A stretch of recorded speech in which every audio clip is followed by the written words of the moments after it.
Film की शुरुआत में एक किम नाम के आदमी को दिखाते हैं। उसके हाथ में एक छोटी बच्ची है। अब वह रस्सी के सहारे लटका हुआ था। लोग उसे बचाने ही वाले ही थे कि रस्सी आग पकड़ लेती है और टूट जाती है। किम नीचे गिरता है, लेकिन उस आदमी को कुछ नहीं होता और बच्ची भी बच जाती है। बच्ची उठकर तेजी से अपने परिवार की ओर दौड़ती है। किम भी उस बच्ची के परिवार के पास जाता है। वह लड़की से उसका नाम पूछता है, लेकिन कोई जवाब नहीं देता। लगता है जैसे किसी ने उसे देखा ही नहीं। पीछे से उसे किसी की आवाज आती है। वह पीछे मुड़कर देखता है तो एक आदमी और एक औरत खड़े मुस्कुरा रहे होते हैं। वे उसे देखकर खुश होते हैं और किम अपनी दूसरी ओर देखता है तो अपनी लाश देख लेता है। किम समझ जाता है कि वह मर चुका है। अब किम की आत्मा दिखाई जाती है क्योंकि वह मर चुका है।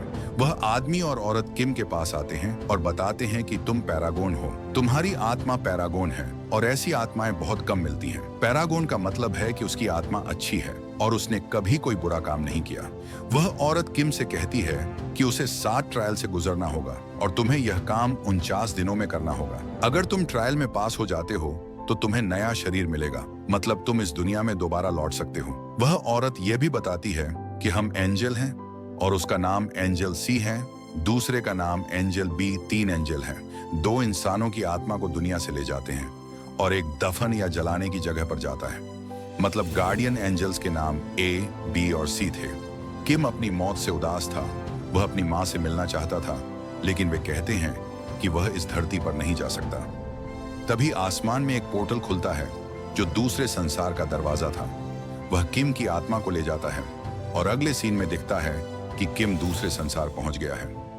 वहां कई आत्माएं थीं, लेकिन किम का स्वागत खास तरह से हुआ क्योंकि वह पैरागोन आत्मा थी, यानी निर्दोष। किम को अब 7 ट्रायल से गुजरना था। गार्डियन एंजल्स भी उसके साथ थे। सबसे पहले किम को मर्डर के नर्क में लाया गया। यहाँ वो आते हैं जिनकी वजह से किसी की मौत हुई हो। किम नीचे देखता है तो उबलता हुआ लावा दिखता है। उसमें लाखों आत्माएं सजा भुगत रही थीं। फिर किम पर हत्या का इल्जाम लगता है। कहा जाता है कि कई साल पहले एक बिल्डिंग में आग लगी थी। किम का साथी अंदर फंसा था। किम उसे बचा सकता था, पर किम ने अपनी जान बचाने को चुना और बाहर निकल गया, जिससे उसका साथी मर गया। और किम को इस हत्या का आरोपी माना जाता है, इसलिए किम को लावा में फेंक देना चाहिए। मगर गार्डियन एंजल ए कहता है कि उस रात की सच्चाई देखनी चाहिए। असल में उसका साथी पत्थर के नीचे दबा था। किम ने उसे बचाने की कोशिश की, लेकिन वह बहुत भारी था। उसके साथी ने खुद कहा कि तुम इसे नहीं उठा सकते, बाकी लोगों को बचाओ। इसलिए किम ने 8 लोगों की जान बचाई। लेकिन जब वह वापस अपने साथी को बचाने गया, तब तक बिल्डिंग गिर गई और उसका साथी मर गया। सच्चाई सुनकर किम निर्दोष साबित होता है और रिहा कर दिया जाता है। अब वे नाव से अगले ट्रायल पर निकलते हैं। दूसरा ट्रायल आलस के देवता के सामने था। यहाँ उन लोगों की जांच होती है जो आलसी होते हैं या जिन्होंने अपना जीवन कैसे जिया।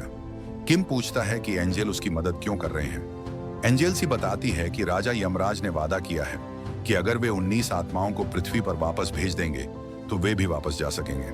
लेकिन यह मौका सबको नहीं मिलता, सिर्फ पैरागोन आत्माओं को मिलता है। किम 48वां पैरागोन था। वह कहता है कि मुझे धरती पर नहीं लौटना, लेकिन एंजल कहते हैं कि यह फैसला तुम नहीं कर सकते, सिर्फ यमराज कर सकते हैं। गॉड ऑफ इंडोलेंस किम का जीवन दिखाती है, कैसे उसने अपनी जान दांव पर लगाकर दूसरों को बचाया। वह खुश होती है, लेकिन जब किम कहता है कि मैंने यह सब पैसे के लिए किया, तो वह गुस्से में आ जाती है। वह कहती है, इसका मतलब पैसा ही तुम्हारा भगवान है। किम को पानी में गिराकर सजा देने लगती है। किम डर जाता है, लेकिन एंजल ए और बी उसे बचाते हैं। वे बताते हैं कि किम ने पैसे सिर्फ अपनी बीमार माँ और छोटे भाई की पढ़ाई के लिए कमाए। ये सुनकर देवी उसे माफ कर देती है। इस तरह किम दूसरा ट्रायल पास कर लेता है। तीसरा ट्रायल धोखे का नरक था। वे लोग अपनी अगली परीक्षा धोखे की नरक के लिए निकलते हैं। यहाँ उन लोगों को सजा दी जाती है जो दूसरों को धोखा देते हैं। रास्ते में उन पर अचानक कुछ आत्माएं हमला करती हैं। ये देखकर देवदूत हैरान हो जाते हैं, क्योंकि ऐसा पहले कभी नहीं हुआ। देवदूत ए का कहना है, जरूर धरती पर किम की माँ या भाई की हत्या हुई है और उनकी आत्मा बदला लेना चाहती है, इसलिए ये हमला हो रहा है। अगर हमें किम को 7 परीक्षाएं पास करानी है तो मुझे धरती पर जाना होगा। देवदूत ए धरती पर जाता है और बी और सी किम को अगली परीक्षा के लिए ले जाते हैं। किम पर आरोप लगाया जाता है कि जिस साथी को वह आग से नहीं बचा पाया, उसने अपनी बेटी के लिए किम से पत्र लिखवाए थे।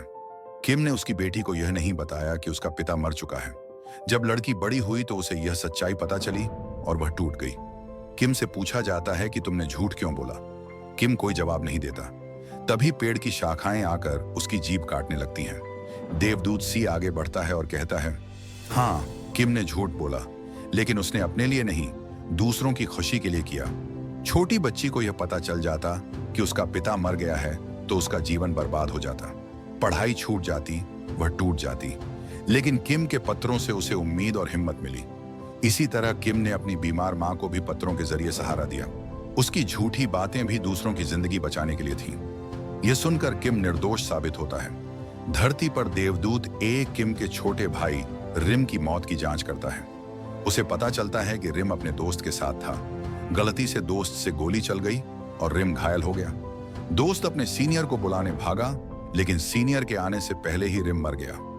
सीनियर को प्रमोशन का डर था, इसलिए उसने रिम को जंगल में जिंदा ही दफना दिया।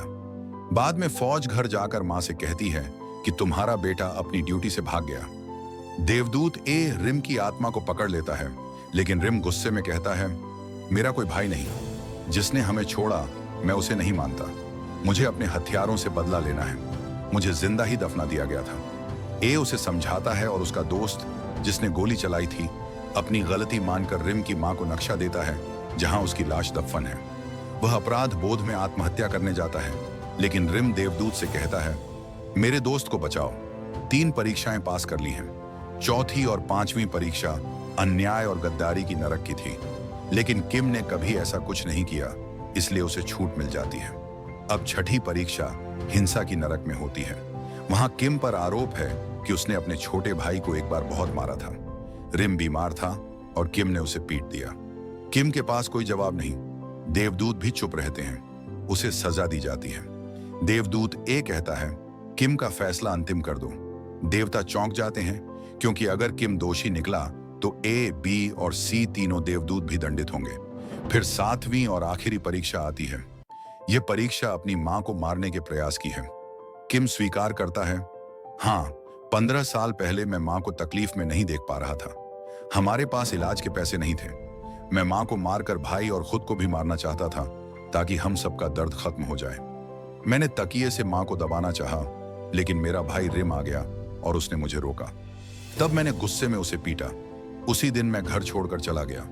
आखिरकार किम राजा यमराज के सामने खड़ा होता है।